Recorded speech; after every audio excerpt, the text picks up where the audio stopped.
It's an organisation that's extremely contemporary. Islamic militancy is a contemporary phenomenon. Indeed, terrorism over the centuries has always been very modern. It's a modern creation. It's part of our world. It reflects our world. It's not something that comes from outside, either several centuries ago and is some kind of throwback that emerges, erupts in the present day, nor is it something that is, these days, very distant, as we found over the last 15 years. This is very much embedded in our modern globalised world. The terrorists use what we use, social media.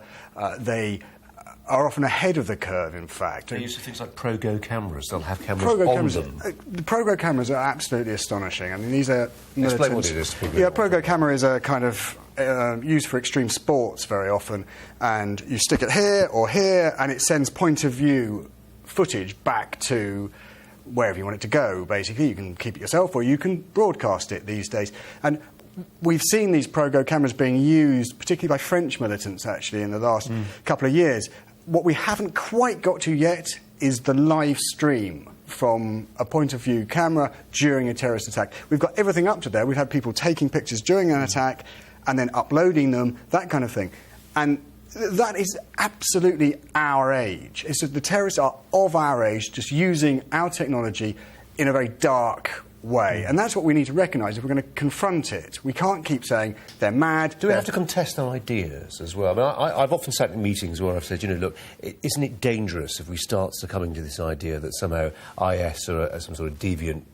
I mean, clearly, they're a very difficult philosophy to in any way interact with, but it's not a mental illness. If you're a believer in Islamic State, you feel they have a coherent manifesto which you can build your life around. The first step to confronting the ideology is clearly to understand it. Now, if you're starting from the point of view that that is irrational, you're not going to understand it. From their point of view... It's eminently rational. It's utterly rational. So, you take the Islamic State, they're one of the major attractions of the Islamic State for people in the region, and obviously they are atrociously brutal and they use coercive fear as their primary mode of controlling populations. But they also attract people by playing on tribal differences, by offering economic incentives, and by offering security in a civil war that other parties cannot offer. Now, that is a rational strategy. That's not some crazed psychopath in a cave somewhere. That's people who understand the state and understand how to use power and terror. And one of the interesting things about the Islamic State, which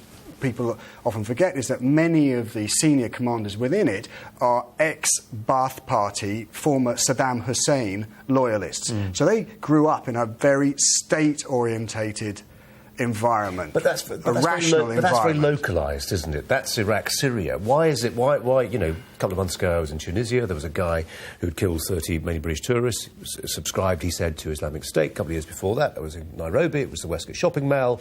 It was some Al-Shabaab affiliate. But again, saying we quite like the idea of subscribing to Islamic State. Why is that rebadging happening? Is it just because it is the terrorism group du jour?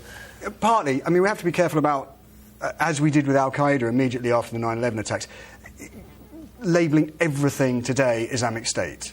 I mean, there is the Islamic State, there are also some affiliates. Their relations with the Islamic State are actually quite varied. Some are very close, some are really pretty tenuously connected.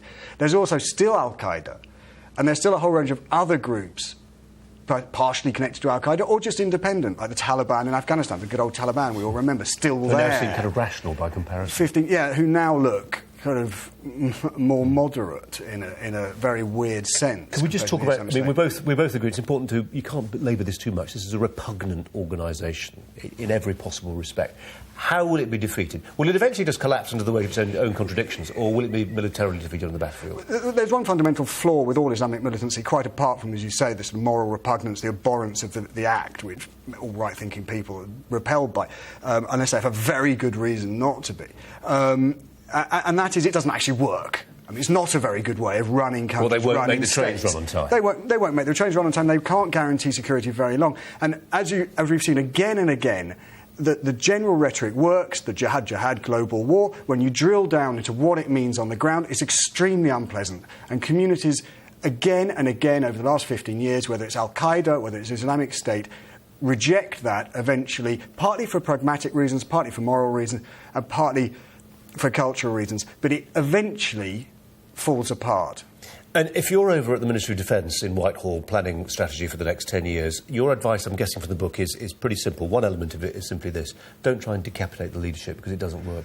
Well, decapitating the leadership is pretty unpredictable. I mean, it's not a bad thing to do. Taking out major militants who pose a threat is pretty sensible. It just can have very unpredictable consequences. You don't know what's coming next. And part of the reason for the strength of Islamic State is because we've seen a decline of Al-Qaeda. Part of that is due to bin Laden being killed. So do it, but be prepared for the consequences. OK. Jason Burke, good to talk to you. Thanks. Thank you.